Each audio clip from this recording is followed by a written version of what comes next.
Assalamu Walaikum. Hello friends, how are you? Welcome back to my another video. In this video, I am going to show you how to hide blank rows in Excel using formula. Let's get started. At first, you have to open your Microsoft Excel blank sheet. Now you can see here are my sheet. Now I select this sheet. Then press Ctrl G on your keyboard and now you can see here are go to interface. Now click this special. Now you can see here are blanks. Check these blanks and press OK. Now you can see I select blank rows.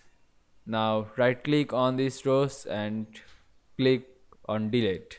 Now choose entire row. Press OK.